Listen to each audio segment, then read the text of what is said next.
What's going on, everybody? It's Tom. And it's Jamie. Welcome to the Chronicles of Podcast. The Chronicles of 2000 Trees 2024. Hello, I am John. I am the vocalist of the 900. I'm Lewis. I am the bassist. And I'm Sam, the guitarist.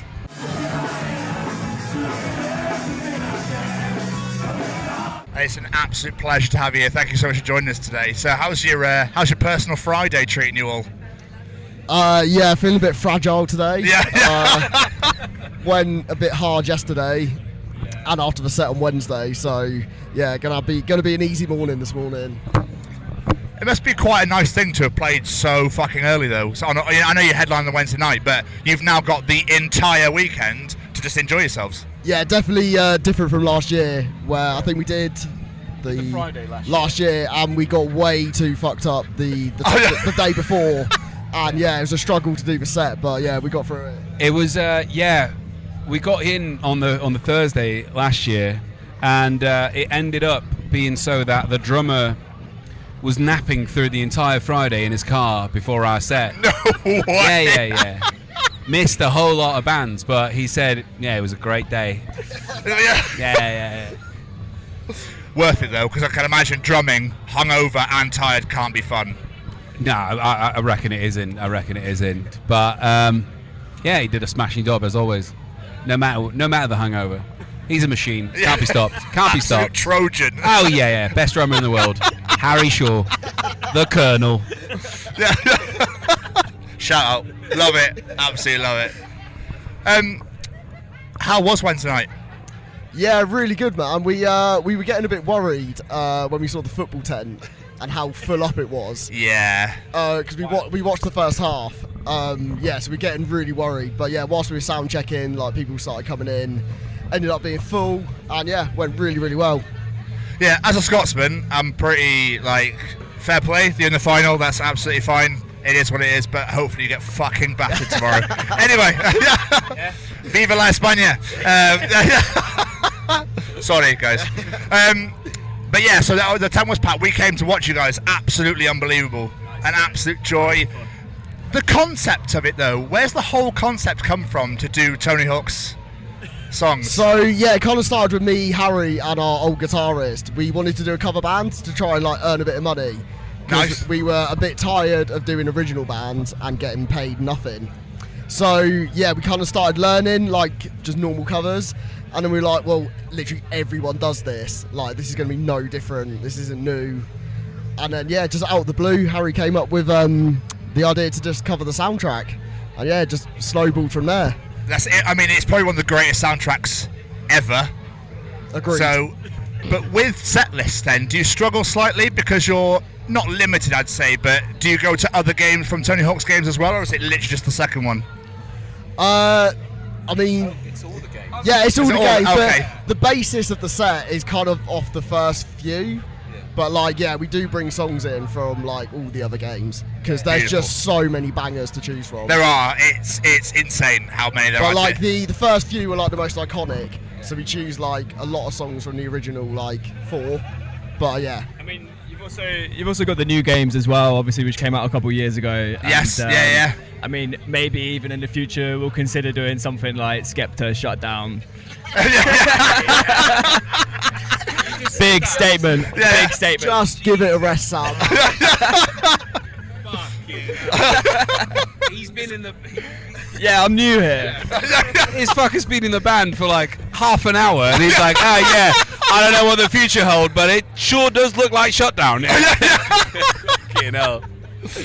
And also, before I pass it back to my co-host, your Public Enemy track was fucking phenomenal. Yeah. Absolutely phenomenal. Honestly, I really didn't want to do it, but the boys, I don't know, man. I don't know. Maybe a bit of stage fright or something, but yeah, the boys made me rap it, and yeah, it seemed to go down pretty well. Nailed it. Smashed Thank you, appreciate it. Every time. Every fucking time. Question is, why did you pass it to this man? Why not do it yourself?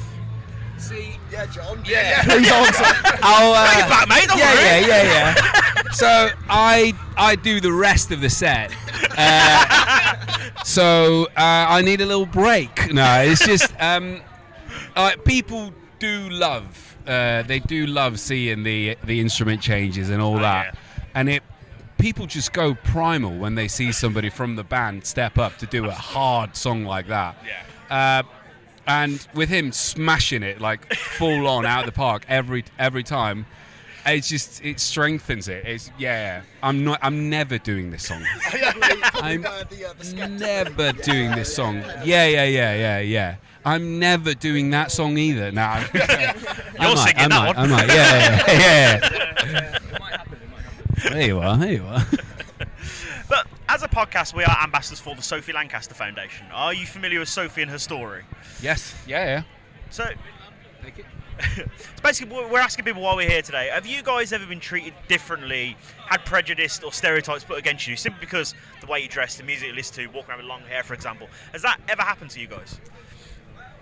Yeah, I kind of guess like being at school and being a bit of a grebo. I missed that word.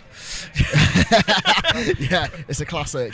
Yeah, I guess like same as probably most people listening to like metal music at school had like a little bit of like bullying or teasing, but it's kind of seemed to have got a lot better like since the stuff like with Sophie and obviously people trying to make a change against all that stuff. So yeah. I have nothing to add. Yeah. Same. I guess I've always tried to just be my normal self, always throughout school as well, into my adulthood, and like just stuck to my roots, which is I like it. It's good. Best thing to do. I love hearing people say, I had bullying and whatnot, but it didn't change me. I stayed who the hell I was, and fair play. But looking back at what happened back in 2007, and when you guys were growing up, do you think it's got easier for, especially kids today growing up, being part of this alternative community? I think now there's a lot of music which is being discovered through platforms like TikTok and Instagram and YouTube Reels and stuff like that. So you've got bands like Basement, alternative bands like Super Heaven, all kind of like popping off again through TikTok. So recently I've seen a lot of younger audience members coming to shows like that, going to Outbreak Festival, going to like the Dome in Tufnell Park in London to watch these kind of bands. So I think there is like a growth of young audience members within the alternative community through platforms like that. I do reckon there's like there are two sides to the same coin, because with this stream of like information through social media and all that, it's way easier to find your place, just to find your community, find your family, find your friends and all that. But the other side of the coin is it's so easy to spew hate over someone just for, I don't know, posting a lip sync video of your favorite My Chemical Romance song. You all of a sudden become the object of hate, like through some channels. So I think it's two sides, but I do applaud it, how easy it is for kids now to find their communities, their families and friends. I think that's where the work needs to be. It's finding that middle ground, isn't it? Because you're right, like I kind of would have loved it if I could have just gone online and gone, fuck, this person knows me, they are me. Let's talk. But at the same time, like you say, there is also a lot of hate out there. Yeah. People need to be able to be who they are. Absolutely. Like in every single way. Absolutely. Gents, thank you so much for taking the time to chat with us today. It means the absolute world. And Thank honestly, you. you guys absolutely smashed it on Wednesday night. It was so much fun. Thank you so much, man. Thank you very much. Cheers, man. Thank you. Nice one, Thank you. Thank you so much. Enjoy the rest of your weekend. Cheers, guys. Bye-bye.